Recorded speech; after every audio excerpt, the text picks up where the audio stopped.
Hi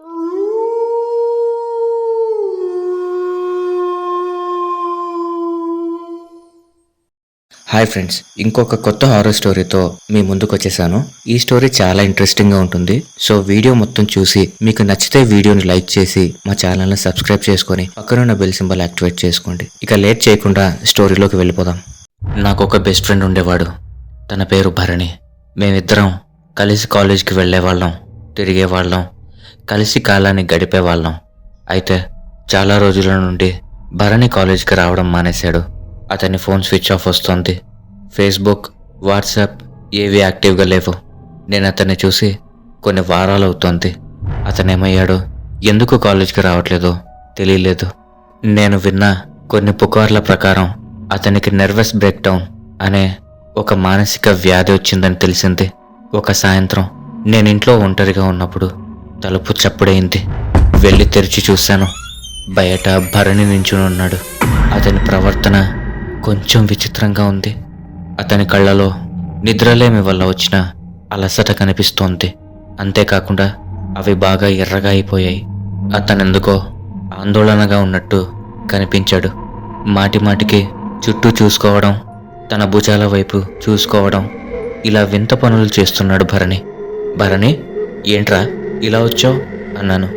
నీతో కొంచెం మాట్లాడాలరా అని భరణి అన్నాడు. అతన్ని లోపలికి తీసుకొచ్చి తలుపు వేస్తాను. ఇద్దరం సోఫాలో కూర్చున్నాం. కానీ నేను రిలాక్స్ అయినట్టు అతను అవ్వలేదు. ఏదో భయపడుతున్నట్టుగా సోఫా నుంచి సగం బయటకొచ్చి ముందుకు వాలి కంగారుగా గోళ్లు కొరుకుతూ ఉన్నాడు. అంతా ఓకే కదరా అన్నాను. భరణి నేలవంక చూస్తూ తల అడ్డంగా ఊపాడు. ఏం జరిగిందిరా అన్నాను. మా అమ్మ నాన్న నన్ను పిచ్చోడు అనుకుంటున్నారా. నా కజిన్స్, సిస్టర్స్ అందరూ నన్ను పిచ్చోడు అనుకుంటున్నారు. కొంతసేపటి వరకు నేను పిచ్చోడనే అనుకున్నాను అని అన్నాడు. అందుకు నేను, నువ్వు పిచ్చోడు వెంట్రా అన్నాను. అవును అని చిన్నగా నవ్వి ఆ కిటికీ వంక చూడు అన్నాడు. ఎందుకు అన్నాను. జస్ట్ చూడ్రా, ఇదొక ఫేవర్ అనుకో. ఆ కిటికీ వంక చూసి నీకేం కనిపిస్తుందో చెప్పు అన్నాడు. నేను అతని మాటను కాదనలేక కిటికీ దగ్గరికి వెళ్ళి కర్టెన్స్ జరిపి బయటకు చూశాను. ఏం కనిపిస్తుంది నీకు అని అడిగాడు భరణి. బంగ్లాలు, కార్లు, స్ట్రీట్ లైట్లు అన్నాను. ఎగ్జాక్ట్గా చెప్పు అన్నాడు. నీకు ఏదైనా అనుమానాస్పదంగా కనిపిస్తుందా అని అడిగాడు భరణి. లేదురా అన్నాను. నీకు ఆ స్ట్రీట్ లైట్స్ కనిపిస్తున్నాయి కదా, నిజానికి అవి ఆన్ అయి ఉండాలి కదా, కానీ అవన్నీ ఆఫ్ చేసి ఉంటాయి. పవర్ ఉన్నా కూడా ఒకేసారి అన్ని స్ట్రీట్ లైట్స్ ఆఫ్ అయ్యి ఎందుకుంటాయిరా? అలా అవ్వడానికి కారణం ఎవరై ఉంటారు అన్నాడు భరణి. తెలీదురా ఎవరు అని నేనన్నాను. భరణి తన వాయిస్ చిన్నది చేసి ఎలాస్టిక్ పోల్ మనిషి అన్నాడు. ఏమంటున్నారా నువ్వు అసలు అని నేను ఆశ్చర్యంగా అడిగాను. అందుకు భరణి, నేను అతని గురించి ఎవరో చెప్పుకుంటుంటే విన్నాను, కానీ అదేదో పుకార్ అన్నట్టుగా నేను దాన్ని పట్టించుకోలేదురా. కానీ నేను అనుకున్నట్టు అది పుకార్ కాదు, అతను నిజంగా ఉన్నాడు. అతనికి స్ట్రీట్ లైట్స్ అంటే నచ్చదు. అతను మొదట్లో మనలాగే మామూలు వాడిలా ఉండేవాడు. కానీ తనని తాను సాగతీసుకున్నప్పుడు చాలా పొడవుగా, చాలా సన్నగా మారిపోతాడు, ఒక స్ట్రీట్ లైట్ లాగా. అతను బూడిద రంగు బట్టలు వేసుకొని స్ట్రీట్ లైట్ లానే కనిపిస్తూ వాటి వెనుక దాక్కుని ఉంటాడు. సూర్యుడు అస్తమించి లైట్ ఫేడ్ అయ్యే సమయానికి లైట్స్ ఆన్ అవ్వలేదంటే అతను ఖచ్చితంగా అక్కడ ఉన్నట్టే. కానీ అతను అక్కడ ఉన్నట్టు నువ్వు కనుక్కోలేవు అని భరణి అన్నాడు. కానీ ఇదంతా నీకెలా తెలుసు అని కంగారుగా అడిగాను.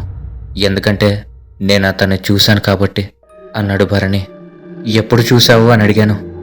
అందుకు భరణి, కొన్ని వారాల క్రితం ఫుట్బాల్ ఆడుతూ బాల్ని కిక్ చేసినప్పుడు అది పొదల్లోకి వెళ్ళిపోయింది. దాన్ని తీసుకువస్తానని వెళ్ళినప్పుడు అతను కనిపించాడు. అతను చూడటానికి స్ట్రీట్లో నించున్న మామూలు మనిషిలానే అనిపించాడు. చుట్టూ చూసుకొని అతన్ని ఎవరూ చూడలేదు అనుకుని తన శరీరాన్ని సాగదీసుకోవడం మొదలుపెట్టాడు. ఒక పొడవాటి కరెంటు పోల్లా మారిపోయి స్ట్రీట్ లైట్ వెనుక దాక్కున్నాడు. నాకు ఒక్కసారిగా టిక్ అనే సౌండ్ వినిపించి లైట్ ఆఫ్ అయిపోయింది.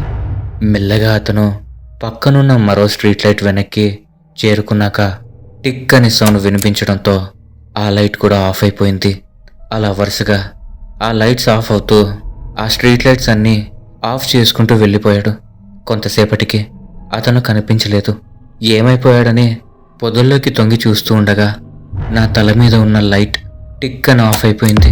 కంగారుగా వెనక్కి తిరిగి చూశాను. అతను నా వెనకే చూస్తూ కదలకుండా నించున్నాడు. మేమిద్దరం ఒకరినొకరం కళ్ళలో కళ్ళు పెట్టి చూసుకున్నాం.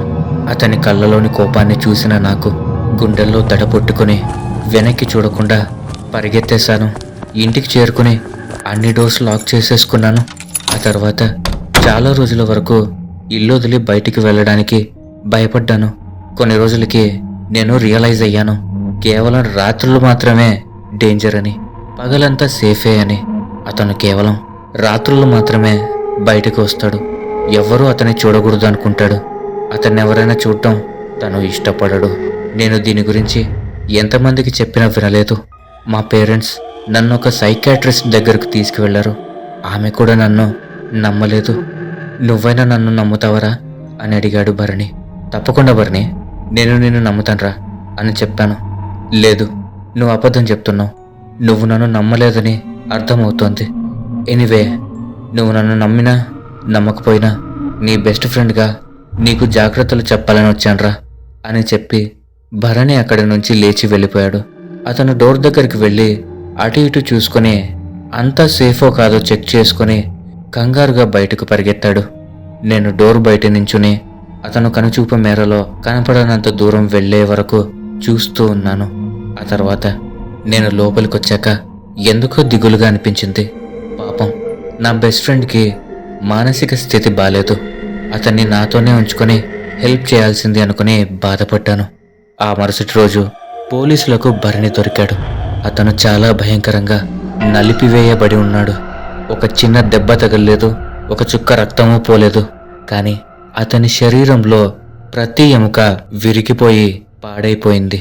అతని శరీరం మొత్తాన్ని ఒక సన్నని పొడవాటి పోల్ షేప్లో నలిపేసి ఫోల్డ్ చేయబడి ఉంది. పోలీసులకి ఆ ఆకారం దొరికిన వెంటనే అదేంటో అర్థం కాలేదు. దాన్ని తీసి చూస్తే బాగా ఒత్తిడితో నొక్కబడి ఫ్లాట్ అయిపోయిన అతని ముఖం కనిపించింది. అతని తల్లి పోలీస్ స్టేషన్కి వెళ్ళి గుర్తుపడితే గాని అది భరణి ముఖం అని తెలియలేదు. ఆమె పోల్ షేప్లో ఫోల్డ్ చేయబడిన తన కొడుకు శరీరాన్ని చూసి స్పృహ కోల్పోయింది. అప్పటి నుంచి నేను నార్మల్గా ఉండలేకపోయాను. భరణి చెప్పిన ప్రతి డీటెయిల్ నాకు కలలోకొచ్చేది. నిద్ర పట్టేది కాదు. నా కళ్ళు అలసటతో ఎర్రగా మారిపోయేవి. నేనెప్పుడూ కంగారుగానే ఉండేవాడిని. ప్రతి పోల్ షేప్ ఆకారాన్ని 10 సార్లు అనుమానంగా చూడటం, నా భుజాల మీద అటు ఇటు చూడటం తెలియకుండానే మొదలుపెట్టాను.